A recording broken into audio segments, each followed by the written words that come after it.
बोलिए भागवत भगवान की जय। सत्संग, सत्संग का जीवन में महत्व क्या है प्यारे? यदि जीवन में आपके सत्संग नहीं है तो आपका जीवन पशु के समान है। भगवान की जो कथा नहीं सुनता है, आपको पहले ही दिन बताया था कि गोस्वामी जी ने बता दिया ऐसे लोगों के लिए कि जिन हरि कथा सुने नहीं काना, श्रवण रंध्र अहि भवन समान।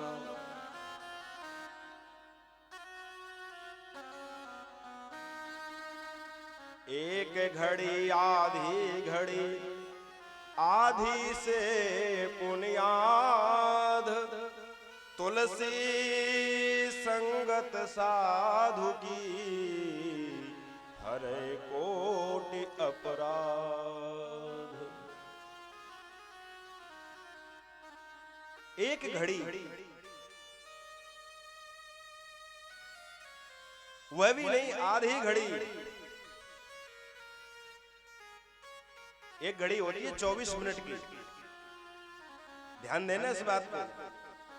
कितनी मार्मिक और सरल से सरलतम बात गोस्वामी जी ने हम जीवों के लिए, हम मनुष्यों के लिए बताई कि हे मानव, जीवन की दिनचर्या में तू भगवान को याद नहीं कर पाता, कोई बात नहीं।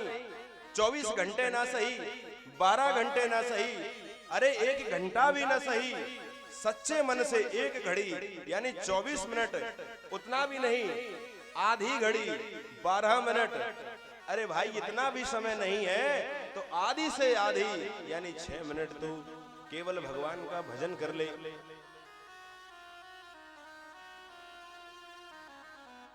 हरे कोटि अपराध, करोड़ों जन्म के जो तेरे अपराध हैं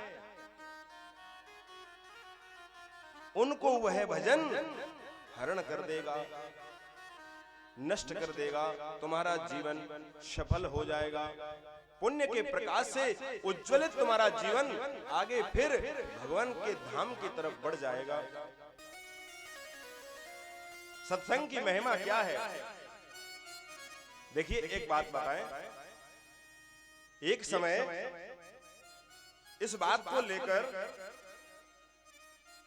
ब्रह्मनिष्ठ ब्रह्म ऋषि वशिष्ठ जी और विश्वामित्र जी दोनों में प्रश्नोत्तर संवाद हुआ। कैसे? विश्वामित्र जी वशिष्ठ जी के यहां मिलने जाते हैं। अब जब किसी के घर मिलने जाए तो कुछ ना कुछ उपहार अवश्य लेके जाते हैं। भाई खाली हाथ तो जाया नहीं जाता। तो विश्वामित्र जी उपहार में वशिष्ठ जी को वो कहते हैं कि मैं 1 वर्ष की तपस्या तुम्हें भेंट करता हूं।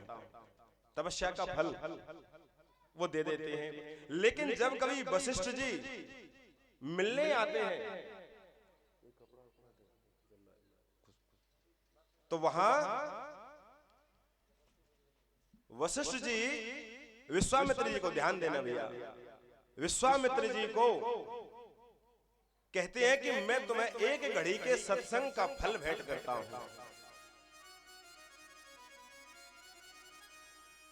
बात आ रही समझ में कि नहीं? विश्वामित्र जी क्या देते हैं? 1 वर्ष की तपस्या का फल। और वशिष्ठ जी क्या देते हैं? मात्र 1 घड़ी के सत्संग का फल। विश्वामित्र जी को बड़ा बुरा लगा कि वशिष्ठ जी आप बड़े कंजूस हो देने में। भाग क्यों? अरे हम तो देखो तुम्हें साल भर की तपस्या का फल भेंट करते हैं। अब तपस्या कोई ऐसे तो नहीं हो जाती। 1 साल अपने आप को तपाना, तप करना, व्रत नियम पूर्वक रहना, भगवान का भजन करना, यजन करना, तब जाकर जो पुण्य फल मिलता है मैं तुम्हें भेंट करता हूं। और तुम मुझे मात्र 1 घड़ी का यानी 1 घंटा भी नहीं, आधे घंटे के सत्संग का फल भेंट करते हो। अरे 1 दिन का, 2-4 दिन का दो तो भी ठीक है। विश्वामित्र जी ने कहा कि ये तो ठीक नहीं है, लेन देन तो बराबर का होना चाहिए भाई। अब हम किसी मित्र के यहाँ जाएं तो 2-5 किलो फल फ्रूट ले जाएं, और जब कभी वो आए तो भाई एक बिस्कुट का पैकेट डाल रहा है जेब में, कितना बुरा लगेगा आप बताइए, लगेगा कि नहीं?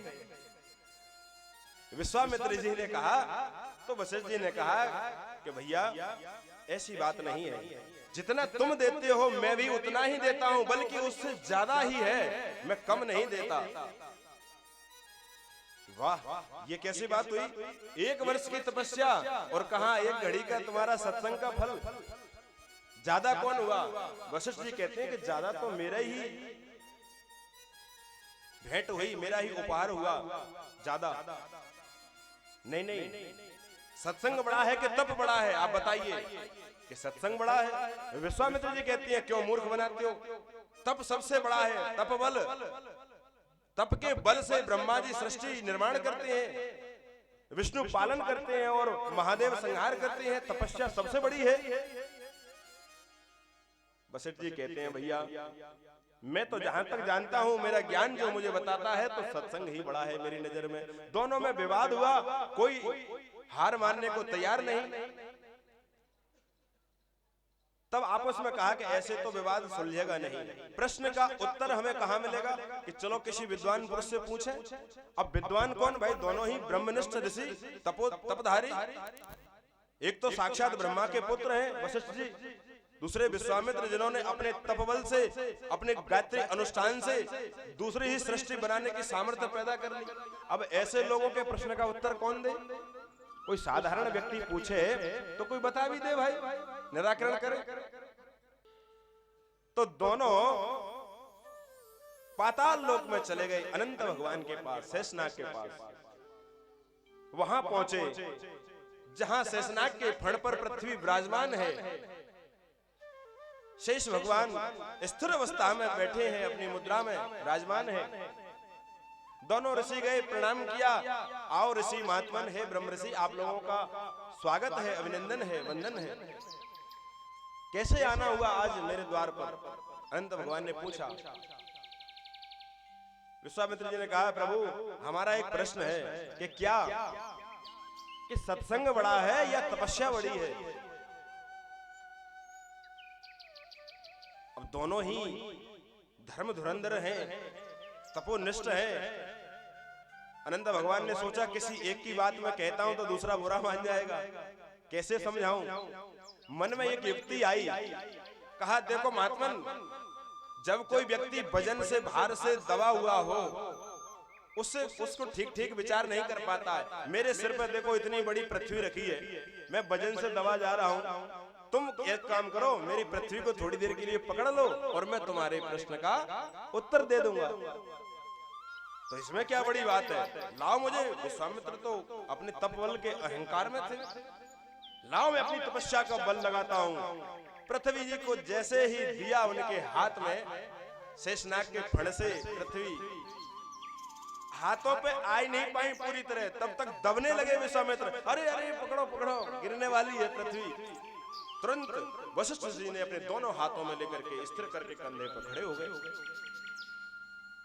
अब विश्वामित्र जी पूछते हैं, देखो अनंत भगवान, हमने धारण कर ली, अब बताओ। तो अनंत भगवान हंसने लगे। अरे विश्वामित्र जी, अभी भी आपको आपके प्रश्न का उत्तर नहीं मिला। अरे तुमने तपबल लगाया, तुम पृथ्वी को सहन ही नहीं कर पाए उसके भार को। लेकिन देखो वशिष्ठ जी ने सत्संग का फल लगाया, वो कैसे स्थिर खड़े हैं। पृथ्वी को धारण करके वशिष्ठ जी खड़े रहे। विश्वामित्र जी चरणों में गिर पड़े कि वास्तव में हे ब्रह्म ऋषि, हे ब्रह्मपुत्र वशिष्ठ जी, आपके सत्संग का फल ही सबसे बड़ा है। बोलिए वृंदावन बिहारी लाल की जय। इसीलिए कहा, एक घड़ी आधी घड़ी, आधी से पुनियाद, तुलसी संगत साधु की हरे कोटि अपराध।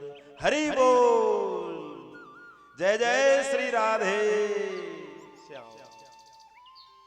इसलिए जीवन में हमारे जब सत्संग आ जाता है या हमारे सत्कर्मों से, पुण्य फल से कभी ऐसा शुभ अवसर आ जाता है तो उस अवसर का हमें अवश्य ही लाभ लेना चाहिए, उसे व्यर्थ नहीं गंवाना चाहिए।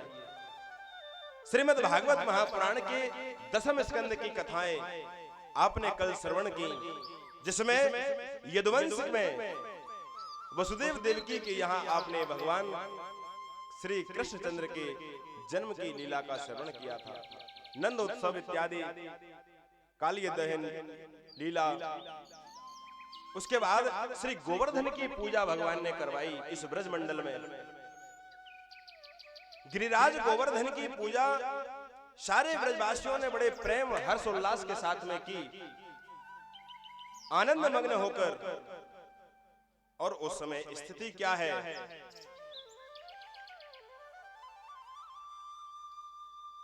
जो जो भोग पदार्थ 56 भोग